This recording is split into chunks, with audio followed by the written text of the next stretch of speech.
One type is ammonotelic, other is ureotelic and third is uricotelic. वो animal जो कि ammonia release करते हैं वो एमोनोटेलिक कहलाते हैं, और जो एनिमल यूरिया रिलीज करते हैं अपने एनवायरनमेंट के अंदर as a form of excretory products are called as ureotelic. और थर्ड टाइप जो है, लास्ट किस्म जो एनिमल्स की जो कि अपने एनवायरनमेंट में यूरिक एसिड रिलीज करते हैं, ऐसे एनिमल्स को यूरिकोटेलिक्स कहते हैं। अब ये जो तीनों टाइप्स हैं ये एवोल्यूशनरी अडोप्टेशंस हैं नाइट्रोजनस वेस्ट प्रोडक्ट्स की अपने माहौल के साथ। लिहाजा एनिमल्स की ये जो क्लासिफिकेशन है ये एवोल्यूशनरी अडोप्टेशन की बेस पे की जाती है, नाइट्रोजनस वेस्ट की जो अपने माहौल के साथ अडोप्टेशन अडोप्ट करते हैं। अच्छा, एनिमल्स ने ना सिर्फ अपने इन केमिकल कंपाउंड की एक्सक्रीटरी प्रोडक्ट्स की अडोप्टेशन अडोप्ट की है, बल्कि इन एनिमल्स के अंदर इनके एक्सक्रीटरी स्ट्रक्चर जो है जिन रास्ते से ये रिमूव करते हैं उनकी मॉडिफिकेशन भी है। जैसा कि ह्यूमन बींग्स के अंदर किडनीज वेल डेवलप है, जबकि फिश के अंदर किडनीज नहीं होते। तमाम लार्जर एनिमल्स के अंदर वेल डेवलप किडनीज होते हैं और फिश के अंदर किडनीज नहीं होते। ये बहुत ही अच्छी एग्जांपल है कि स्ट्रक्चर्स को हम कंपेयर कर सकते हैं फिश का और टेरेस्ट्रियल एनिमल्स का कि इनके किडनीज के स्ट्रक्चर्स कैसे हैं। इसी तरह फिश के किडनीज काफ़ी ज़्यादा चेंज फॉर्म में होते हैं। लिहाजा कुछ एनिमल्स के उनके एक्सक्रीटरी स्ट्रक्चर्स हैं, उनको हम उन्हें कुछ एनिमल्स के अंदर डिस्कस किया है, वो आगे जाके हम देखते हैं। Excretion in representative animals.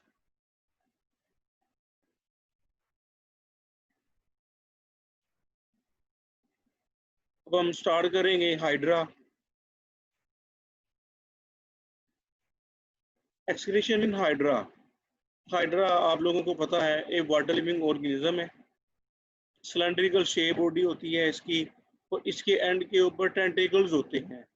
आप लोगों को अगर याद हो हाइड्रा, आप लोग मिडिल क्लासेस से पढ़ते आ रहे हो, और इसको आप लोगों ने फर्स्ट ईयर में देखा था कि ये 10th चैप्टर में ये एक नाइडेरियन है। हाइड्रा का जो ग्रुप है ये नाइडेरियन है, और इसके पास कोई खास स्पेशलाइज स्ट्रक्चर्स नहीं होते, और सिंपल इसके अंदर जितने भी वेस्ट प्रोडक्ट हैं वो अपने इसके एनवायरनमेंट के अंदर डिफ्यूज हो जाते हैं, और इसके ये अपने एनवायरनमेंट के साथ आइसोस्मोटिक होते हैं।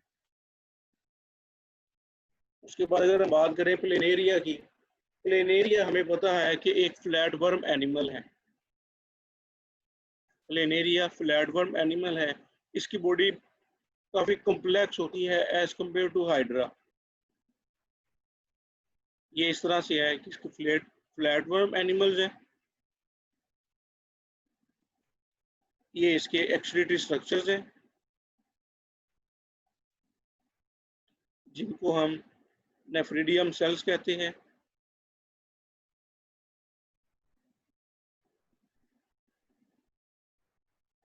Planaria are the groups of animals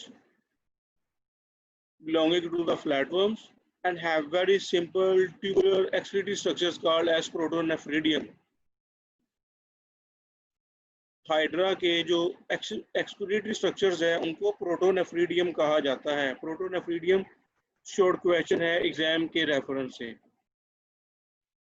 protonephridium की डेफिनेशन है, protonephridium is a network of close tubules. Protonephridium ये नेटवर्क होता है, ये इस तरह ये फ्लैटवर्म की बॉडी के साइड्स में दोनों तरफ ये नेटवर्क होता है फ्लेम सेल्स का। ये फ्लेम सेल्स है, ये दो यहाँ पे शो किए गए हैं, ये एक फ्लेम सेल है। ये डायग्राम कुछ खास क्लियर नहीं है, मैं आप लोगों को कोई और डायग्राम दिखाता हूँ।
अच्छा, ये आपको डायग्राम नजर आ रही है फ्लेम सेल्स, क्लियर पिक्चर हुई है आप लोगों के स्क्रीन के ऊपर?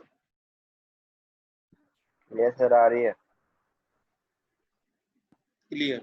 प्लेनेरिया की साइड्स के ऊपर ये इस तरह से प्रोटोनेफ्रिडिया का नेटवर्क होता है, और प्रोटोनेफ्रिडिया के अंदर ये फ्लेम सेल्स होते हैं। ये एक फ्लेम सेल्स है, ये दूसरा फ्लेम सेल है, इसको फ्लेम बल्ब भी कहते हैं। अगर फ्लेम सेल का हम स्ट्रक्चर देखें तो इसका न्यूक्लियस इसकी टिप के ऊपर होता है, और इसकी जो दीवारें होती हैं वो एपिथेलियल लाइनिंग्स होती हैं, सिंगल सेल्स की एक लेयर होती है। सिंगल सेल्स लेयर में सुराख होते हैं, और यहाँ से नाइट्रोजनस सब्सटेंस इसके अंदर डिफ्यूज होकर इसके अंदर आ जाते हैं। ये उसने एरो से शो किया हुआ है कि इस रास्ते से, साइडों की वाल से इसके अंदर नाइट्रोजनस बेस इसके अंदर ल्यूमन के अंदर मूव करते हैं। इस फ्लेम सेल के अंदर ये एम्प्टी स्पेस होती है जिसको ल्यूमन कहते हैं। ल्यूमन हमेशा एम्प्टी स्पेस को कहा जाता है। इसके अलावा इसके अंदर सीलिया होते हैं, इसकी वन साइड के ऊपर टफ्ट ऑफ सीलिया मौजूद होता है। ये सीलिया की अपीयरेंस सेम जो कैंडल लाइट का फ्लेम होता है उससे मिलती जुलती होती है, इसी वजह से इसको फ्लेम सेल कहा जाता है। फ्लेम शोले को कहते हैं, आग को कहते हैं। तो that is why these are called as flame cell. इसके अंदर जो सीलिया है, सीलिया की जो मूवमेंट्स है वो बिल्कुल ऐसे ही दिखाई देती है जैसे किसी कैंडल की लाइट, कैंडल का जो शोला है वो फ्लो करता हो। So that is why these are called flame cell. और क्योंकि ये पूरा एक सेल के ऊपर ये स्ट्रक्चर मौजूद है, इसके अंदर एक न्यूक्लियस मौजूद होता है वाजिया तौर पे, और बाकी उससे सीलिया निकले होते हैं। That is why these are called as flame cells. अच्छा, ये जितने भी फ्लेम सेल्स हैं वो आगे एक ट्यूब के साथ अटैच हुए होते हैं। ये एक ट्यूब के साथ अटैच हुए होते हैं, तो जितना भी फ्लूइड यहाँ से इंटरस्टिशियल फ्लूइड कलेक्ट होके ल्यूमन के अंदर आता है। इंटरस्टिशियल फ्लूइड का मतलब है वो फ्लूइड जो कि बॉडी के सेल्स के अंदर पड़ा हुआ है। बॉडी के सेल्स के अंदर वो फ्लूइड जिसमें वेस्ट प्रोडक्ट भी एक्यूमुलेट हो चुका है।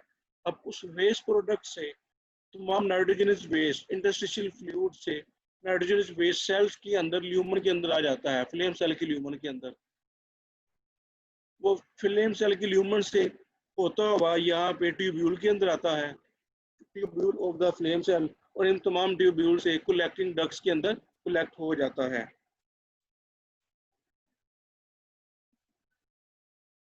कलेक्टिंग डक्ट को हम एक्सक्रीटरी डक्ट भी कहते हैं।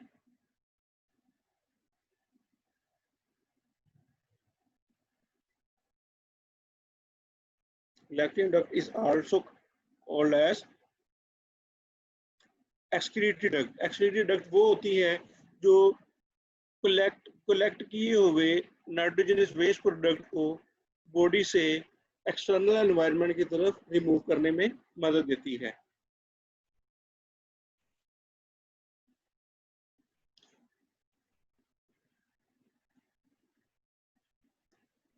फ्रेश वाटर फ्लैटवर्म जो है ये बहुत ही डाइल्यूट यूरिन रिलीज करते हैं, जबकि वो पैरासिटिक फ्लैटवर्म जो कि किसी दूसरे लिविंग ऑर्गेनिज्म के अंदर रहते हैं, ये हमेशा अपने लिविंग ऑर्गेनिज्म के एनवायरनमेंट के साथ आइसोटोनिक होते हैं।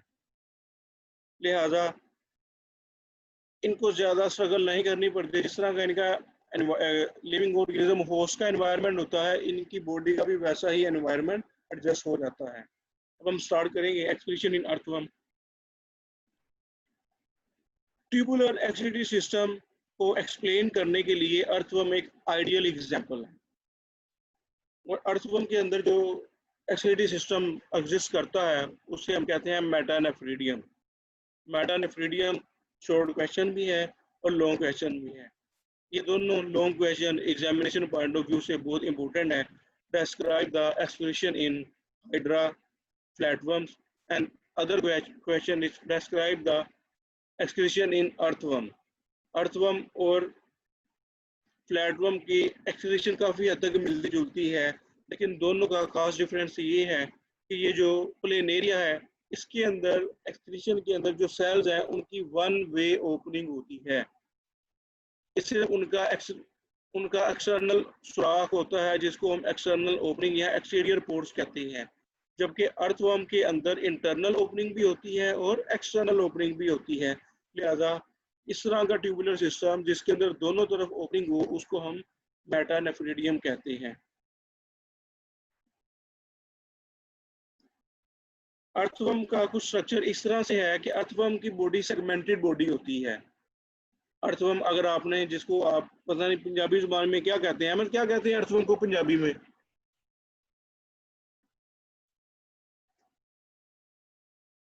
तो नहीं पता है तो नहीं पता। जब बारिश होती है तो ये जमीन से मट्टी से बहुत ज्यादा निकल आते हैं, कैचे कहते हैं, पता नहीं कैचे गडोए क्या कहते हैं इनको। तो मुझे नहीं पता, इस चीज का इल्म नहीं है मुझे। अच्छा, अर्थवर्म का तो पता है ना? Yes sir. आज शेख साहब से पूछना क्या कहते हैं अर्थवर्म को पंजाबी में। अर्थवर्म की बॉडी सर गडोया कहते हैं। क्या कहते हैं इसको? गडोया। गडोया कहते हैं। अच्छा, गडोया सही है, यही शायद यही कहते हैं। इसकी बॉडी सेगमेंटेड होती है, ये सुकड़ता है और ये फैलता है, आपने देखा होगा इसमें सेगमेंट्स होते हैं। तो अर्थवर्म के हर सेगमेंट के अंदर मेटानेफ्रिडिया का एक सेट होता है या एक पेयर होता है। ये इसकी खूबी ये है कि इसके इंटरनल एक ओपनिंग होती है। मेटानेफ्रिडिया की इंटरनल ओपनिंग को नेफ्रोस्टोम कहते हैं। और ये अर्थवर्म ट्रिप्लोब्लास्टिक एनिमल है। ट्रिप्लोब्लास्टिक का मतलब है इसकी बॉडी के अंदर सिलोम होती है और सिलोमिक फ्लूइड होता है उसके अंदर। और मेटानेफ्रिडियम के हर तरफ नेटवर्क ऑफ कैपिलरीज होता है, ब्लड वेसल्स का पूरा उसने इसको कवर किया होता है ब्लड कैपिलरीज ने। उसका फायदा आगे जाके मैं उसको बताता हूँ कि ब्लड कैपिलरीज किस तरह से काम करती हैं इसके साथ।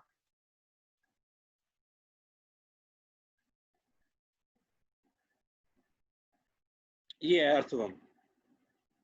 अब ये देख लें, अर्थवर्म की बॉडी सेगमेंटेड है। ये लाइंस हैं इसके ऊपर, ये लाइंस नहीं है actually, this is a complete segment.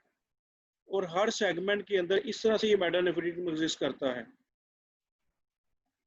कि ये एक सेगमेंट है, इसके अंदर एक पेयर होता है। एक इसने ये इसके लिए डिफरेंट कलर यूज किए हैं, पर्पल कलर है या ब्लूइश कलर है, ये ग्रे कलर है। उसने बताया कि इसमें 2 मेटानेफ्रिडियम होते हैं। इसके अंदर जो अरेंजमेंट है, एक इसके अंदर होता है nephridiostome. Nephridiostome is a internal opening of the metanephridium. ये मेटानेफ्रिडियम की इंटरनल ओपनिंग है। और नेफ्रिडियोपोर ये मेटानेफ्रिडियम की एक्सटर्नल ओपनिंग है, ये बॉडी से बाहर की तरफ ओपन होती है। ये नाइट्रोजनस वेस्ट प्रोडक्ट को बॉडी से बाहर रिमूव करती है, जबकि नेफ्रिडियोस्टोम ये बॉडी के अंदर मौजूद होती है। यहाँ पे एक बहुत ही इंटरेस्टिंग बात है।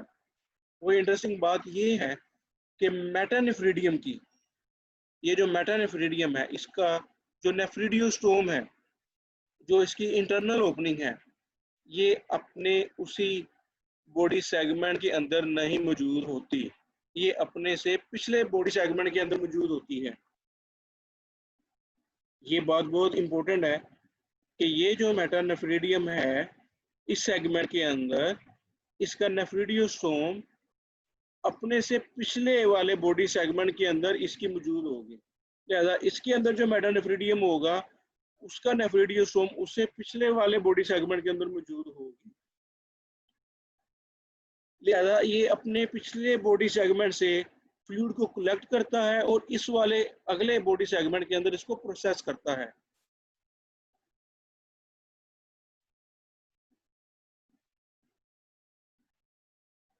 इस वाले बॉडी सेगमेंट से फ्लूइड कलेक्ट होगा और यहाँ पर प्रोसेस होगा। और इसके ऊपर कैपिलरीज का नेटवर्क होता है। इस पूरे ट्यूब्यूल्स के नेटवर्क के ऊपर, इन तमाम ट्यूब्यूल्स नेटवर्क के ऊपर, कलेक्टिंग ट्यूब्यूल्स के ऊपर भी कैपिलरीज का नेटवर्क होता है।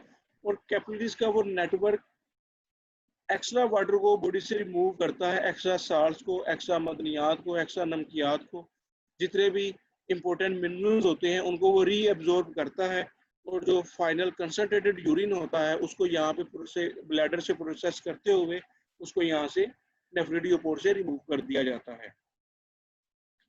ये बात याद रहे कि अर्थवर्म के जो सेगमेंट्स हैं, एक बॉडी के सेगमेंट्स, वो आपस में एक दूसरे से सेप्टम की मदद से अलग अलग होते हैं। बॉडी में सेप्टम्स होती हैं जो बॉडी को डिफरेंट सेगमेंट्स के अंदर डिवाइड करती है।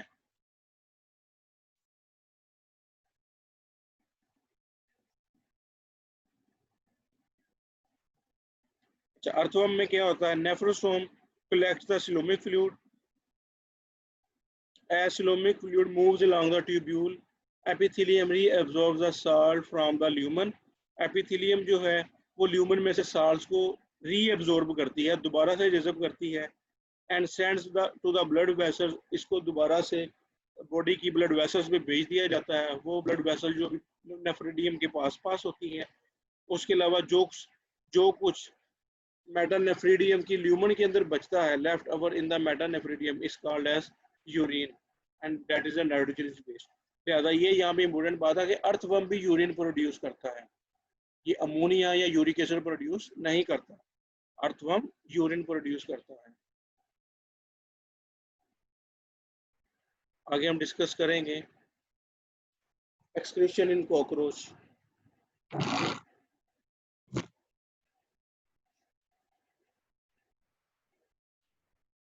आपको हाइड्रा, फ्लैटवर्म, प्लेनेरिया और अर्थवर्म ये दोनों लेक्चर समझ आ गए हैं, दोनों टॉपिक्स?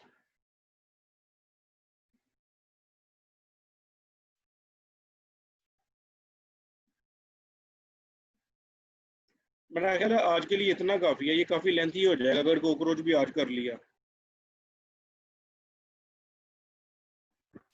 मौसम बताएगा कि कॉकरोच अभी कर लें या कल के लेक्चर के लिए इसको छोड़ दें।